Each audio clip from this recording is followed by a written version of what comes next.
Federal agents arrest the superintendent of Iowa's largest school district on weapons and immigration violations. The FBI fires about 20 agents over actions during the 2020 Black Lives Matter protests. And Sarah Jane Moore, the woman who once tried to assassinate President Gerald Ford, has died at 95.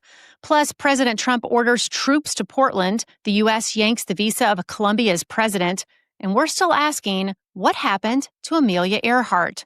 We've also got sports, a 100-year-old Dr. Pepper mural uncovered in Texas, your poll results, and today's trivia. What's the most harvested fruit in the world? It's Sunday, September 28th, and this is the Flyover Podcast. Welcome to the Flyover Podcast, taking you above the noise for an unbiased, high-altitude view of today's headlines with daily coverage that's honest and refreshing. Let's cruise the news and land the facts.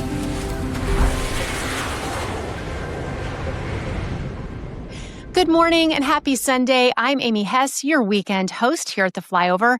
A big thank you to the amazing Ayla Brown, our weekday host, for covering for me yesterday. I hope you're getting a chance to rest, recharge, maybe head to church, or just enjoy a slower start to the day. We've got a lot to cover, so let's jump right in and get ready for takeoff.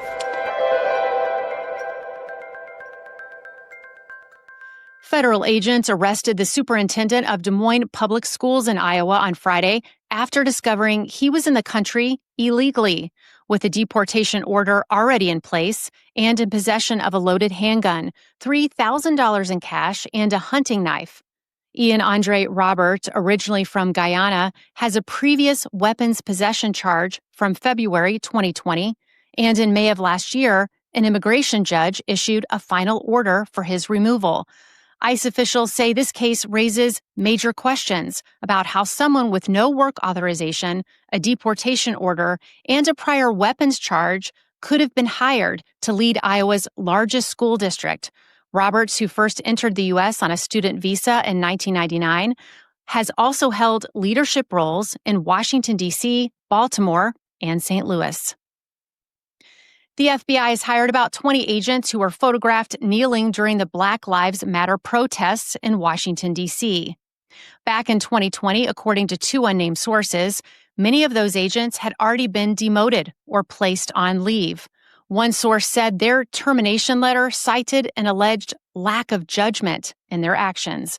The FBI Agents Association is pushing back, calling the move a violation of the agents' constitutional and legal rights. And this isn't the first wave of firings.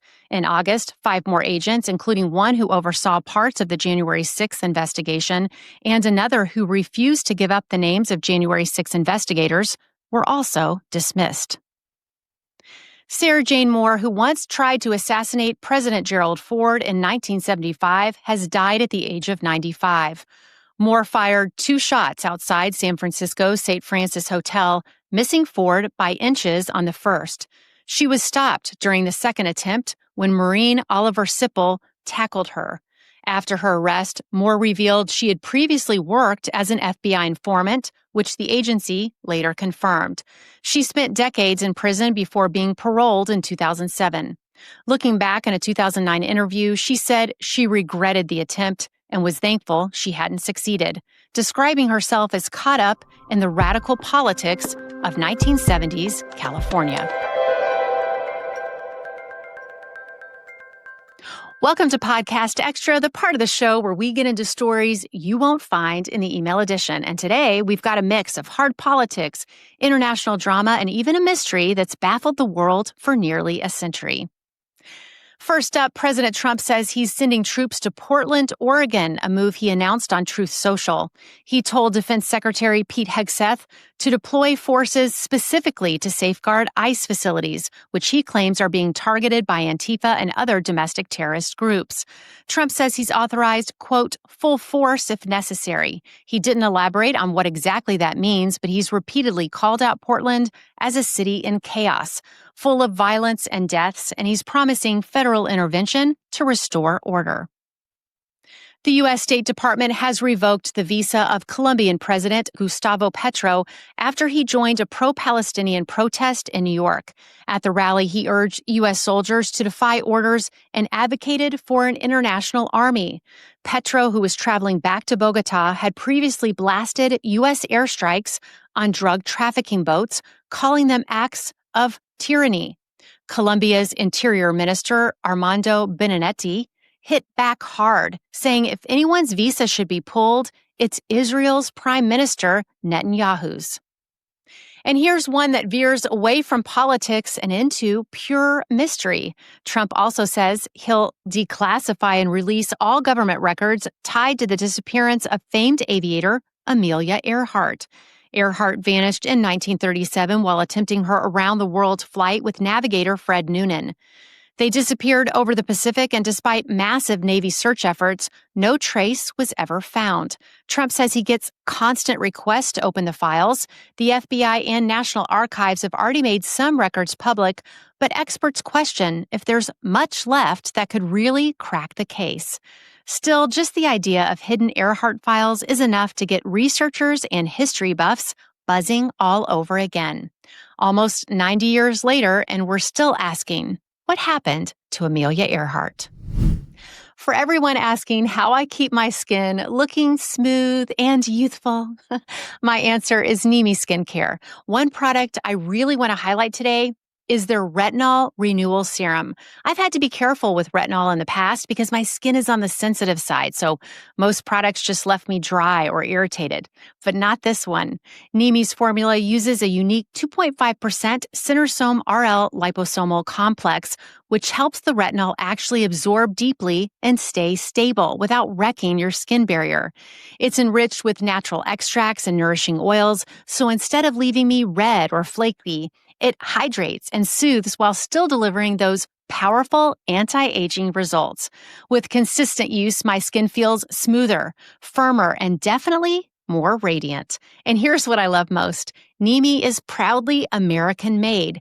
Every formula is crafted right here in the U.S., rivaling top international skincare brands while staying true to values of faith, family, and freedom.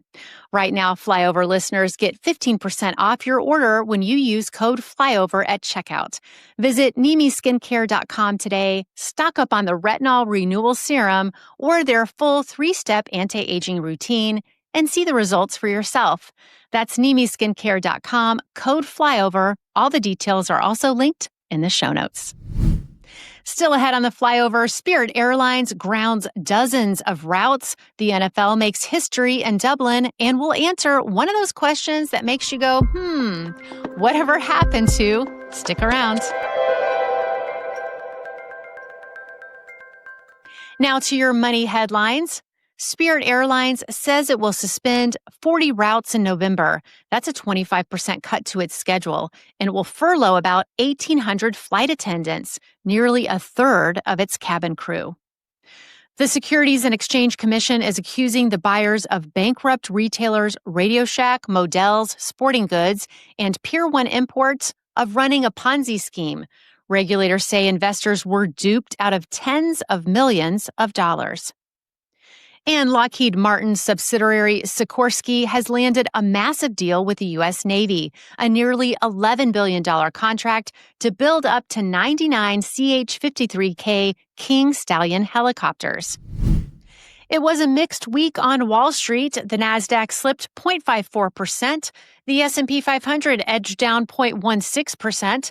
The Dow, however, managed a small gain, up 0.09%. In commodities, Bitcoin tumbled nearly 5%, and gold surged 2.36% to close at $3,775.30 an ounce. Time to hit the highlights. Here's your sports update. The NFL is making history this morning with its first ever game in Dublin, Ireland. The Minnesota Vikings take on the Pittsburgh Steelers in that international matchup. On the diamond, it's a historic day for the Boston Red Sox. Back in 1941, Ted Williams wrapped up his season hitting .406, the last major league player to finish over 400. And on Friday night, Boston gave fans another reason to cheer. Cedon Rafaela ripped a walk-off triple against the Tigers, clinching the Sox a playoff spot. UVA fans stormed the field after upsetting number 8 Florida State on Friday night in front of one of the school's biggest crowds in years. And frustrations boiled over at the Ryder Cup after a rough second day and heavy heckling from fans. Rory McIlroy shouted expletives back at the crowd. Team USA ended the day trailing 11.5 to 4.5. It's time to answer one of those, wait a second, whatever happened to that questions. Today we answer, whatever happened to Kramer? You know Michael Richards, the eccentric neighbor from Seinfeld. Richards shot to fame in the 90s and looked like he'd have a long career after the show ended. But in 2006, during a stand-up set at Los Angeles' Laugh Factory, he hurled racial insults at Black audience members. The video went viral and his career collapsed almost overnight. After that, Richards made only a handful of TV appearances and largely disappeared from the spotlight.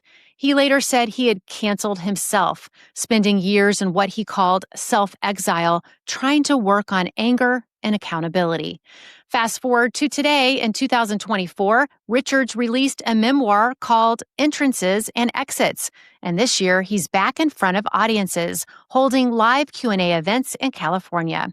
It's the closest he's come to a comeback in nearly 2 decades. And there's no denying it, Kramer was one of the most iconic sitcom characters ever. Nobody could enter a room quite like him. Whether audiences are ready to welcome Michael Richards back remains to be seen. Now for some short headlines we thought you needed to know before we landed. First up, newly released documents in the Jeffrey Epstein investigation name Elon Musk, Steve Bannon, and Peter Thiel. The U.S. Supreme Court has extended an earlier order letting the Trump administration continue blocking nearly $5 billion in foreign aid funds. And forecasters are tracking Hurricane Umberto in the Atlantic, while another system, soon to be named Imelda, is expected to run parallel to the coast from Florida to the Carolinas. Meanwhile, out west, SpaceX launched a Falcon 9 rocket from California's Central Coast, carrying 24 Starlink satellites. Just 8.5 minutes later, it landed in the Pacific Ocean on the drone ship named, of course, I Still Love You. And in Lufkin, Texas, a contractor uncovered a 100-year-old Dr. Pepper mural while redeveloping an old jailhouse. The vintage artwork has locals buzzing and probably craving a cold soda. You can take a look at this little sip of history and see the video of the satellite launch with links in today's show notes. Let's check in on the results of our poll from yesterday. We asked, which tech convenience would you give up first? Here's how you answered. 30% of you said streaming TV services. 19% said none. I love them all. 18% said online shopping. 13% said text messaging. 12% said GPS navigation. And 8% of you chose other. Thanks to all of you who voted. Yesterday, Ayla said she would go with giving up online shopping to support small businesses. And I gotta agree with my podcast pal on that one. I'm all about going local and supporting the people who live in our communities. However, the convenience of buying with a click, sometimes it's just too tempting. Ugh. All right, now for today's question. What's your go-to comfort food? Is it ice cream, chips, popcorn, cookies, a sandwich, or something else? That's a tough one. I feel like that's changed over the years. When I was younger, definitely it would have been ice cream because I was always the kid making deals at a birthday party to trade their ice cream for a slice of cake. These days, I go for a frozen Greek yogurt bar because I convince myself that that's a whole lot healthier. Feel free to challenge me on that in the comment section. You can cast your vote with a link in the comment section, and Ayla Brown will have the results for you tomorrow. Time's up. Our trivia question was, what's the most harvested fruit in the world? The answer? Tomatoes.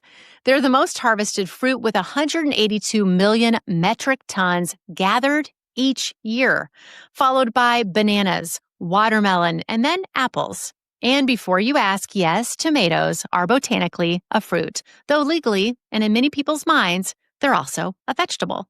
I gotta say, I love tomatoes and literally sliced up an heirloom tomato just before the broadcast. It counts as an anytime food, right? Who's with me on this? That's going to do it for your Sunday edition of the Flyover podcast. If you're watching us on YouTube, make sure you have subscribed so you don't miss out on any episodes. And if you're listening to us on Apple Podcasts or Spotify, we would love a 5-star review. Thanks for spending time with me today, and Ayla will be right back with you bright and early tomorrow. Until then, thanks for flying with us.